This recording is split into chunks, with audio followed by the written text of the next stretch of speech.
Thomas Hart Benton, March 14, 1782 to April 10, 1858, called Old Bullion, was an American politician, attorney, soldier, and lifelong United States Senator from Missouri.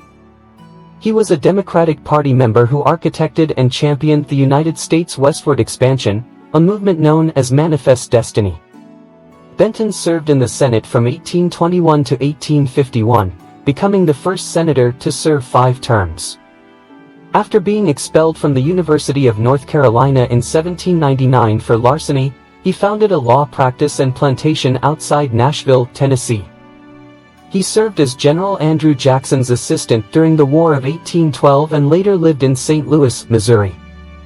Missouri became a state in 1821, and Benton was elected as one of its first 2 United States senators. After the Democratic-Republican Party split in 1824, Benton rose to the position of Democratic leader in the Senate, where he was a key ally of Presidents Jackson and Van Buren. He backed Jackson during the Bank War and advocated a land payment statute that influenced Jackson's specie circular executive order. Benton was primarily concerned with the United States' westward expansion. He advocated for the annexation of the Republic of Texas, which occurred in 1845. He advocated for a compromise in the partition of Oregon Country with the British and backed the 1846 Oregon Treaty, which divided the country along the 49th parallel. He also wrote the first Homestead Act, which provided land to people who agreed to farm it. Despite owning slaves, Benton grew to reject the institution of slavery following the Mexican-American War, and he viewed the Compromise of 1850 as excessively friendly to pro-slavery factions. This attitude hurt Benton's popularity in Missouri, and the state legislature denied him re-election in 1851. Benton was elected to the United States House of Representatives in 1852, but was defeated for re-election in 1854 because he opposed the Kansas-Nebraska Act. Benton's son-in-law, John C. Fremont, won the Republican Party's presidential nominee in 1856, but Benton supported James Buchanan and remained a Democrat until his death in 1858. Early life. Thomas Hart Benton was born in Harts Mill, North Carolina, a village near the current town of Hillsborough. His father, Jesse Benton, a rich lawyer and farmer, died in 1790. His grandfather, Abner Benton, circa 1720 to 1770, was born in Worcester, England and settled in the province of North Carolina. Thomas H. Benton also studied law at the University of North Carolina, where he was a member of the Philanthropic Society, but in 1799 he was expelled after admitting to stealing money from fellow students. On the day he was expelled, Benton turned to the students who were mocking him and stated, "I am leaving here now, but damn you, you will hear from me again." He eventually left school to manage the Benton family estate, although historians believe Benton used the events as incentive to prove himself worthy as an adult. Attracted by the potential in the West, the young Benton relocated his family to a 40,000-acre, 160-kilometer holding in Nashville, Tennessee. He constructed a plantation, complete with schools, churches, and mills. His pioneering experience established in him a strong commitment to Jeffersonian democracy, which he carried with him throughout his political career. He finished his legal study and was called to the Tennessee bar in 1805. In 1809, he served as state senator. He grabbed the notice of Tennessee's first citizen, Andrew Jackson, and stayed under his supervision throughout the Tennessee years. When the War of 1812 broke out, Jackson appointed Benton as his aide-de-camp and granted him a lieutenant colonel commission.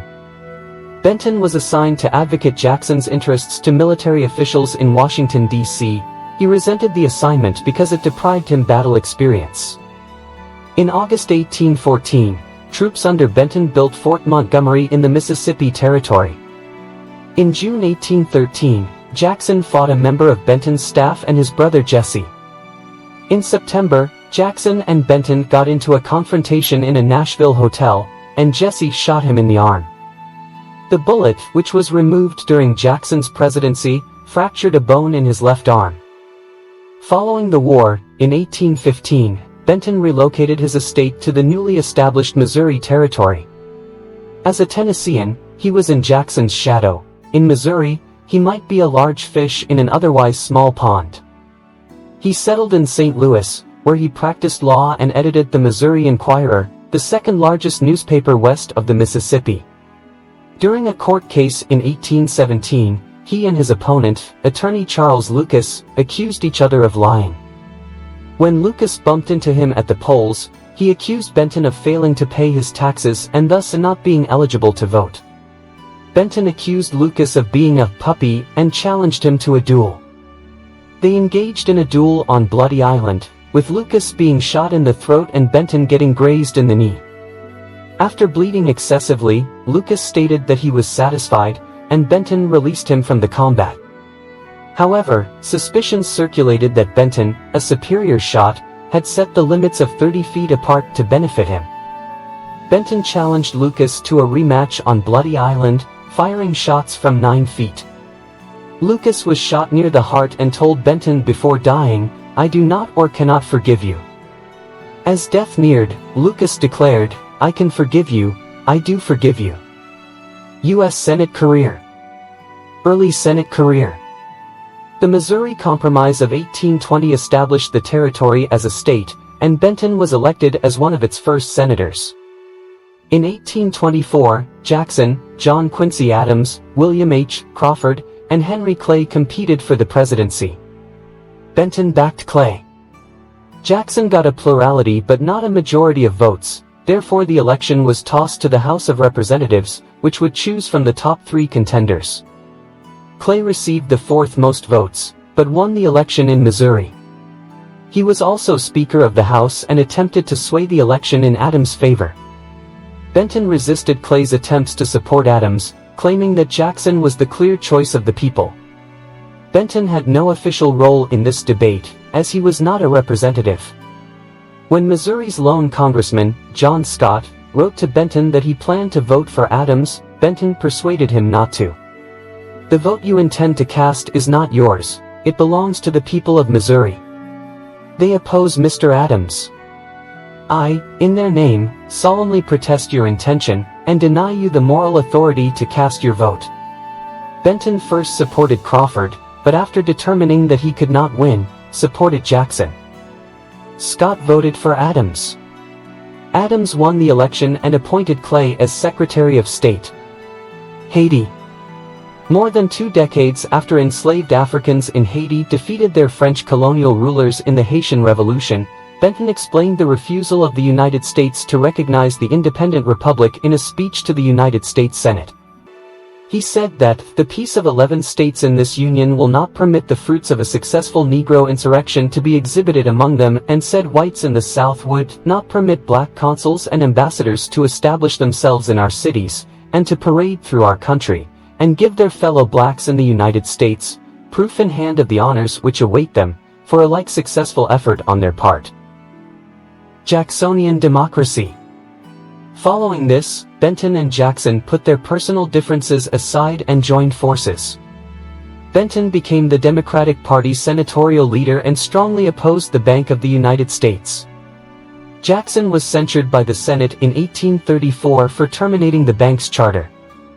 At the end of Jackson's presidency, Benton spearheaded a successful expungement campaign in 1837 to remove the censure motion from the official record. Benton was a staunch supporter of hard money, which is gold coin, specie, or bullion used as money, as opposed to paper money backed by gold as in a gold standard. He believed that soft, paper or credit currency favored wealthy urban Easterners at the expense of small farmers and tradespeople in the West. He suggested legislation requiring payment for government land exclusively in hard currency, which was failed in Congress but eventually incorporated in Jackson's executive order, the Specie Circular, 1836. His position on currency earned him the nickname Old Bullion. Senator Benton's primary interest, however, was the United States' territorial expansion to realize its manifest destiny as a continental power. He originally saw the Rocky Mountains as the natural border of the United States, but he later broadened his perspective to include the Pacific Coast, / He viewed unsettled territory as insecure and campaigned tirelessly for settlement. His efforts against soft money aimed primarily to deter land speculation and so promote settlement. Benton had a key role in establishing the Oregon Territory's only government. Since the Anglo-American Convention of 1818, the United States and the United Kingdom have occupied Oregon jointly.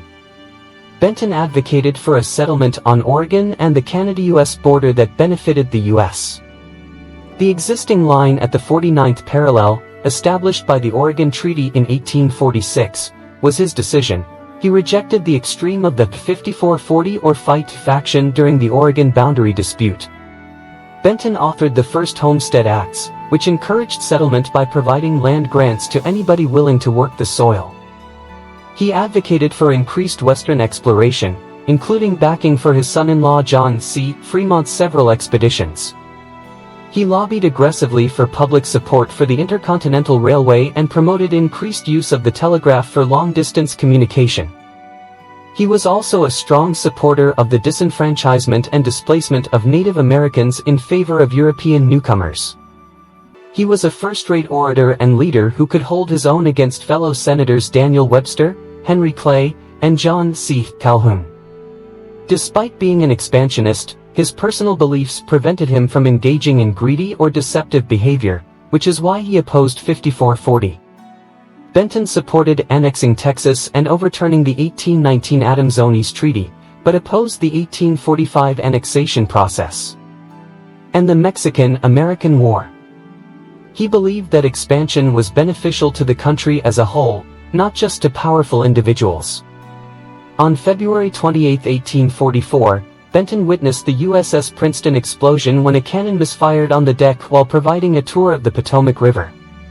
The incident killed at least 7 persons, including U.S. Secretary of State Abel P. Upshur and U.S. Secretary of the Navy Thomas W. Gilmer, and injured more than 20. Benton was one of the injured, but his condition was minor, and he did not miss a single day of Senate. Later Senate career and tension. His allegiance to the Democratic Party was legendary. Benton served as Andrew Jackson's legislative right-hand man and stayed in this capacity under Martin Van Buren.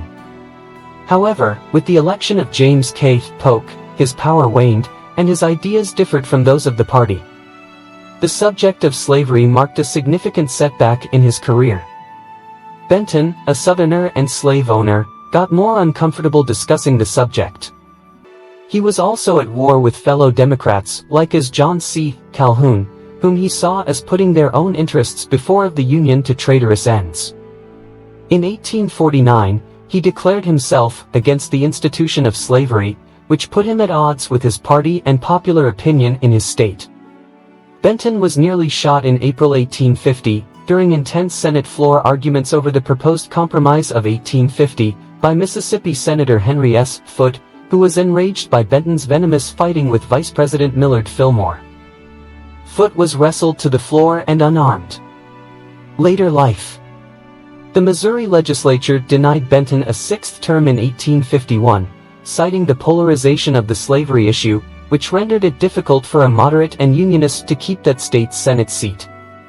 He was elected to the United States House of Representatives in 1852, but his opposition to the Kansas-Nebraska Act cost him his seat in 1854.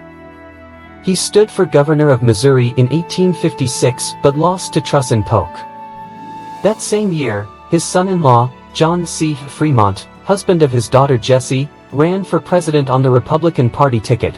However, Benton remained a party faithful until the end, voting for Democratic contender James Buchanan, who won the election. In 1855, he was elected to membership in the American Antiquarian Society.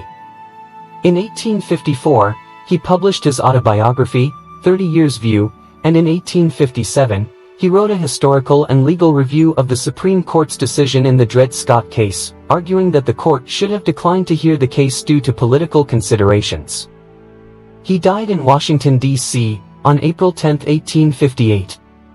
His relatives have remained prominent in Missouri life. His great-grandnephew, Thomas Hart Benton, was a 20th-century painter. Benton is interred in Bellefontaine Cemetery in St. Louis. Family relationships. Benton was linked to several 19th-century luminaries through marriage or blood. Two of his nephews, Confederate Colonel and posthumous Brigadier General Samuel Benton of Mississippi and Union Colonel and Brevet Brigadier General Thomas H. Benton Jr. of Iowa, fought on opposing sides in the Civil War. He was the brother-in-law of Virginia Senator/Governor James McDowell, the father-in-law of explorer, Union Major General, and presidential candidate John C. Fremont, and the cousin-in-law of Senators Henry Clay, the Benton family children of former King Joseph Bonaparte and James Brown, all of whom married Benton's cousins. His great-nephew was Congressman Maecenas Eason Benton, the father of painter Thomas Hart Benton. Legacy. Counties named after Benton can be found in 7 states: Arkansas, Indiana, Iowa, Minnesota, Missouri, Oregon, and Washington. In his honor, 2 counties were previously called Benton County, Calhoun County, Alabama, and Hernando County, Florida. During Reconstruction, residents portrayed Benton County, Mississippi, as being named after Benton. The towns of Bentonville, Indiana, Benton and Bentonville, Arkansas, Benton Harbor, Michigan, Benton, Maine, Benton, Kentucky, Benton, Tennessee, and Benton, Illinois were all named after the senator. Furthermore, the fur trading station and now community of Fort Benton, Montana, where bentonite is found, was named for Benton.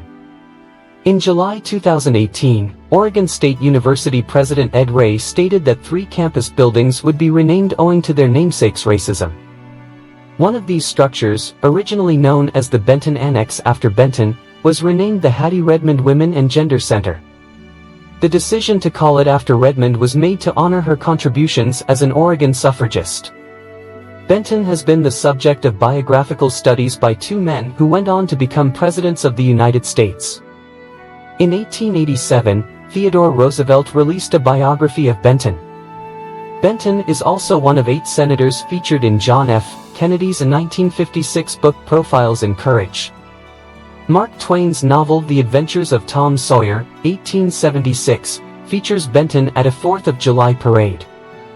At the beginning of chapter 22, it says, "Dear viewers, we greatly appreciate your time and support in watching our video. If you found it amusing or instructive, please consider subscribing to our channel. Subscribing not only shows your support for our work, but also allows you to become an active member of our growing YouTube community. In addition to subscribing, remember to enable the notification bell icon. This means you'll be among the first to know when we release new videos. Being a member of our notification squad ensures that you do not miss any great changes or announcements. Your subscription and participation mean everything to us. It encourages us to keep generating high-quality content that entertains, informs, and inspires. We really appreciate each and every one of you for choosing to join our YouTube family. As we travel together, we vow to provide more engaging and insightful content that speaks to your interests. We value your opinions and recommendations, so please share them with us in the comments area. Thank you again for your unwavering support. We're thrilled to have you join us on this trip. Until our next video, take care, stay tuned, and remember that we can all make a difference. See you soon.